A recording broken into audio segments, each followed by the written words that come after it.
Prakusnas on Podcast.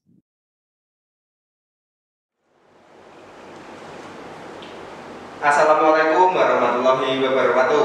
Salam Pramuka. Selamat datang di Prakusnas on Podcast. Halo teman-teman semua, apa kabar? Semoga kalian sehat ya. Perkenalkan, nama saya Atta Dias Ilyasa dari Hambatan Untung Suropati dan Yagni Serang, Pangkalan SMK Negeri 2 Purwodadi.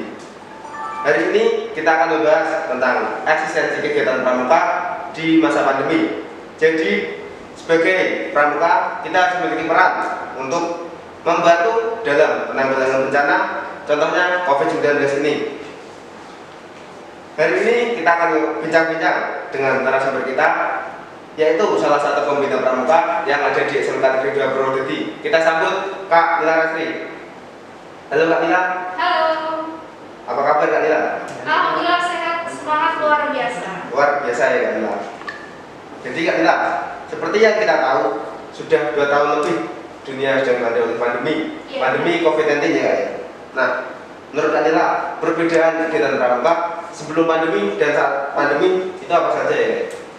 Perbedaan kegiatan pramuka di masa pandemi sama sebelum pandemi. Ya. Kalau ditanya perbedaannya sudah pasti dilihat dari kegiatan di lapangan ya. Ya. Jadi ketika sebelum pandemi kita bisa dengan leluasa menguasai lapangan, kita bisa bekerja sama, kita bisa seru-seruan, kita bisa bekerja dengan tim dan lain sebagainya. Tetapi saat masa pandemi ini kita harus beristirahat sejenak. Nah, jadi kita ini sedang dituntut untuk berinovasi, sedang dituntut untuk berkreasi agar pramuka ini walaupun ada masa pandemi seperti ini tidak kalah eksistensinya, atau kita tidak kehilangan nilai-nilai yang ada di pramuka, yaitu bisa melaksanakan kegiatan-kegiatan yang menyenangkan walaupun kita hanya ada di rumah. Kalau untuk kegiatan-kegiatan atau program-program yang sudah direncanakan, sudah pasti kegiatan tersebut tetap dilaksanakan. Namun konsepnya pasti berbeda. Kalau dulu kita bisa secara luring atau kita bisa secara tatap muka, kita saling bahu-membahu, bertemu. Tapi saat ini, saat pandemi, kita harus benar-benar melakukannya dengan daring. Kita harus secara virtual, kita hanya bisa bertemu lewat HP, lewat kamera laptop dan lain sebagainya. Nah, jadi seperti itu ya Kak ya. Berarti cukup signifikan ya perbedaannya. Kalau dulu kita bisa bertemu di lapangan sama teman-teman, sama kakak pembina, sama guru-guru. Nah, benar sekali. Jadi kalau dulu itu kita bisa lebih dekat dengan siswa, kita bisa lebih sharing secara langsung. Sekarang mungkin banyak sekali adik-adik yang tidak mengenal pembinanya atau tidak tahu yang mana aja sih pembina kita, yang mana aja sih kakak bantara kita, namanya siapa saja sih. Mungkin kadang adik-adik banyak yang tidak tahu seperti itu, banyak yang tidak mengenal. Akhirnya mereka mengikuti pramuka, banyak yang malas-malasan seperti itu. Jangankan kakak pembina, guru-guru, teman-temannya aja mereka banyak yang gak kenal nih Kak. Nah, seperti itu. Banyak sekali adik-adik yang mungkin dengan temannya saja belum kenal. Kemudian kalau mau bekerja kelompok juga masih canggung dan sebagainya. Seperti itu sih bedanya. Ya. Ngomong-ngomong tentang pandemi Kak, saat pandemi pastilah banyak kegiatan-kegiatan yang tidak bisa dilakukan. Nah, tapi kita sebagai pramuka harus bisa lah Kak ya, memanfaatkan situasi ini untuk berkegiatan. Menurut Kak Nila nih, kegiatan-kegiatan apa saja sih yang bisa kita lakukan saat pandemi ini? Oke. Ketika berada di rumah mungkin memang kita lebih sulit ya kondisinya. Kita harus benar-benar dipaksa untuk mencari ide supaya pramuka itu tidak membosankan. Jadi mungkin kegiatan yang bisa dilakukan di rumah itu bisa mengembangkan life skill-nya, misalnya memasak. Nah, kita bisa memberikan tugas adik-adik untuk memasak. Misalkan kita memberikan bahan pangan olahan seperti tempe. Tempe itu bahan pangan yang sangat sederhana.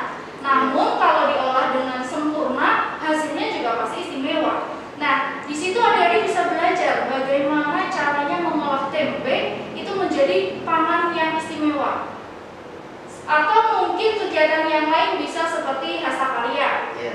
Nah, ibu-ibu nih biasanya di rumah itu banyak sekali menyimpan barang-barang yang tidak terpakai. Ya, nah itu seperti ibu kamu juga masih seperti itu, sama dengan ibu juga. Iya. Nah, di rumah itu banyak sekali tumpukan-tumpukan barang yang sudah tidak terpakai. Mau dibuang sayang, kalau tidak dibuang juga mengotori rumah. Nah, itu bisa dijadikan manfaat nih, bisa dijadikan hastakarya. Kita bisa menugaskan adik-adik kita untuk berkreasi dari bahan-bahan bekas. Kita bisa menugaskan adik-adik untuk menciptakan sebuah hastakarya dari barang-barang bekas menjadi barang-barang yang mempunyai nilai estetika. Dengan begitu, tidak hanya anak tersebut yang memiliki ilmu, tetapi juga lingkungan. Lingkungan juga akan lebih terlihat bersih, terlihat rapi. Orang tua pun pasti akan senang melihat anaknya itu memanfaatkan waktu luang di rumah dengan hal-hal yang positif seperti itu.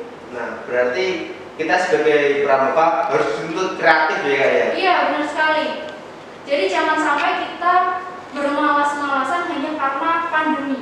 Kita menyalahkan COVID-19, kita menyalahkan virus, kita menyalahkan keadaan. Keadaannya berat, jadinya malas untuk ini dan itu. Mau keluar rumah nggak boleh, mau ini nggak boleh dan sebagainya. Harusnya sebagai pramuka itu tidak bisa menjadikan alasan.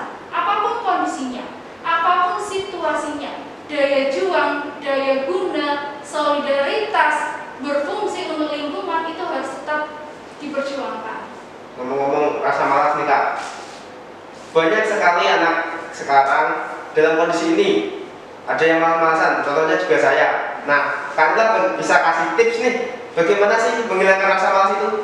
Oke, menghilangkan rasa malas. Sebenarnya musuh terbesar dari diri kita itu ya diri kita sendiri. Jadi bukan situasi yang berat, bukan COVID-19 musuh kita, bukan. Justru musuh terbesar itu adalah rasa malas. Karena tidak ada motivasi di dalam diri, akhirnya rasa malas itu menguasai diri kita. Nah, tipsnya apa? Tipsnya kita harus mengetahui atau mengenali diri kita sendiri dulu. Dengan cara apa kita bisa termotivasi? Dengan bagaimana kita belajar yang menyenangkan. Oh, saya lebih suka belajar dengan cara bermain misalnya. Lakukan saja. Jadi bangun motivasi dari diri kita masing-masing. Karena musuh terbesar itu memang rasa malas. Ya, jadi begitu ya Kak ya. Untuk menghilangkan rasa malas, kita harus bisa memotivasi diri kita agar rasa malas itu hilang. Nah, benar sekali. Sama seperti saya contohnya, saya kadang juga malas mengikuti pembelajaran daring, mengikuti kegiatan-kegiatan pramuka saat ini. Tapi bagaimana cara saya agar bisa menghilangkan rasa malas itu? Contohnya, teman saya lebih maju ke depan, saya juga harus bisa mengikuti. Kalau bisa, saya lebih ke depan lagi sama teman saya. Nah, benar sekali. Jadi yang bisa mengetahui bagaimana cara mengusir rasa malas ya diri kita sendiri. Ya, kalau saya mengatakan rasa malas itu bisa dihilangkan dengan cara olahraga, belum tentu orang lain juga suka dengan olahraga kan begitu. Jadi kita harus mengenali diri kita sendiri, bagaimana caranya kita membangun motivasi diri kita, cara melihat ke atas dan ke bawah itu untuk bersyukur, ke atas itu untuk memotivasi diri kita sendiri. Gitu. Seru sekali ya ngobrol-ngobrol sama Kak Mila ini. Ngomong-ngomong, Kak Mila sudah berapa tahun sih menjadi pembina pramuka? Saya menjadi pembina pramuka di SMK Negeri 2 Purwodadi itu sudah kurang lebih 4 tahun. 4 tahun. Jadi kurang lebih ada 4 angkatan yang saya bimbing. Saya sudah mengenali begitu banyak karakter siswa. Ada yang memang kreativitasnya tinggi, ada yang memang daya juangnya tinggi, ada yang memang berinovasi, ada yang memang masih punya mindset bahwa pramuka itu membosankan. Nah, banyak sekali adik-adik yang masih punya mindset bahwa pramuka itu membosankan, pramuka itu tidak menyenangkan. Jadi kadang saya juga gemas sendiri nih lihat generasi muda. Nah, saya saja mengikuti pramuka itu benar-benar semangat. Karena apa? Dari pramuka saya banyak belajar dari life skill-nya, kemudian mengasah soft skill. Kita bisa berkreasi, kita bisa mencarikan tetapi justru justru generasi muda saat ini itu benar-benar sulit mindsetnya untuk diubah. Nah, itu dia permasalahan utamanya itu di situ. Nah, ngomong-ngomong permasalahannya, mengubah mindset. Bagaimana sih cara Kak Lila mengubah mindset anak sekarang? Kalau untuk mengubah mindset itu mungkin butuh pembimbing ya, benar sekali. Jadi pembimbing itu harus mengenali karakter siswa terlebih dahulu. Kita harus mengenali siswa, bagaimana siswa itu nyaman belajar, bagaimana caranya mendekati siswa. Jadi terkadang banyak sekali pembina yang mendidik itu dengan cara kekerasan. Nah, menurut saya itu sangat salah. Itu juga yang buat anak sekarang tuh malas untuk berangkat. Ya itu dia. Jadi anak-anak itu justru lebih akan takut kalau kita mendidik dengan kekerasan. Nah, anak-anak tidak akan terbentuk karakternya dengan kekerasan. Namun, anak-anak sekarang bisa dididik dengan cara pendekatan. Bagaimana anak itu bisa didekati? Tidak harus dengan kekerasan. Kita harus bisa mengambil hatinya dulu. Kita bisa mengajaknya untuk membuka pikirannya. Nah, seperti itu. Jadi tidak harus dengan kekerasan. Nah, berarti kurang lebih cara Kak Lila itu menyesuaikan sama anak tersebut. Kalau anak tersebut mainnya gini, Kak Lila ikuti gitu ya Kak ya? Nah, benar sekali. Asal anak itu mempunyai tujuan yang positif, pembina itu pasti akan mendampingi. Jadi saya selalu mengikuti apa yang siswa inginkan. Kalau memang siswa takut akan hal A, saya akan melakukan. Siswa membutuhkan ini dan itu dan sebagainya, kita berusaha untuk memfasilitasi seperti itu. Ya, begitu Kak Lila. Terus untuk harapan Kak Lila untuk Pramuka dan Pramuka SMK Negeri 2 Purwodadi ke depannya apa nih Kak? Untuk harapan sebenarnya saya punya banyak sekali harapan.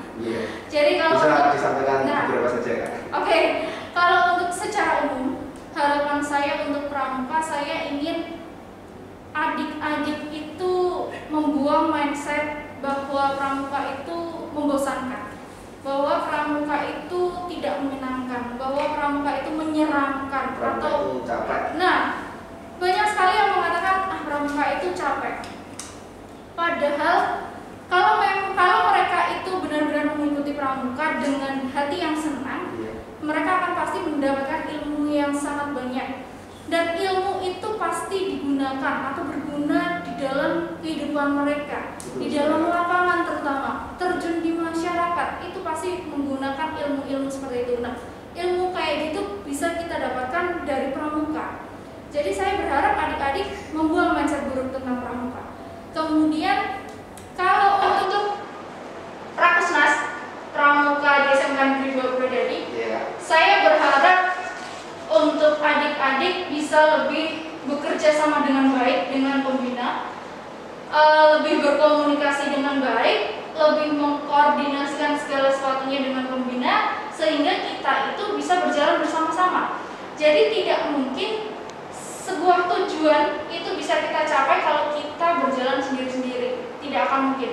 Atau bahkan kalaupun mungkin pasti akan rasanya lebih berat. Tetapi kalau kita bekerja bersama-sama, kita berjalan berdampingan, pasti cita-cita kita, tujuan kita akan tercapai. Gitu. Seperti halnya manusia. Banyak orang bilang manusia itu makhluk sosial. Nah, kita tidak bisa sendiri. Ya, betul sekali.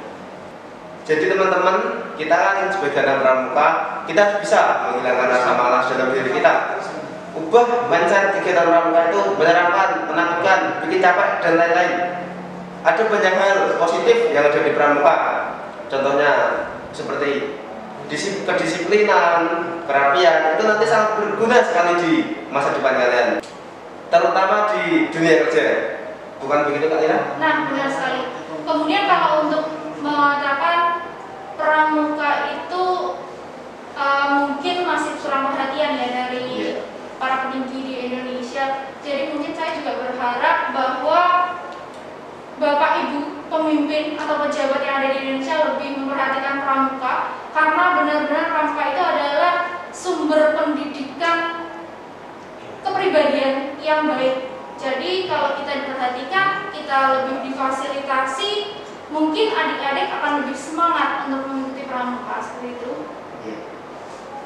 Tak terasa ya, sudah beberapa menit kita berbincang-bincang ya Kak ya. Iya. Jadi teman-teman seperti itu tadi, hilangkan rasa malas dalam diri kalian, hilangkan rasa bosan, tetap semangat walaupun dalam kondisi pandemi masih banyak hal yang bisa dilakukan. Kita bisa melatih soft skill kita, life skill kita, dan lain-lain. Demikian bincang-bincang kita hari ini. Semoga bermanfaat untuk kalian semua. Saya Adnan Dias Ilyasa dan Kak Milarasri pamit undur diri. Wassalamualaikum warahmatullahi wabarakatuh. Salam Pramuka.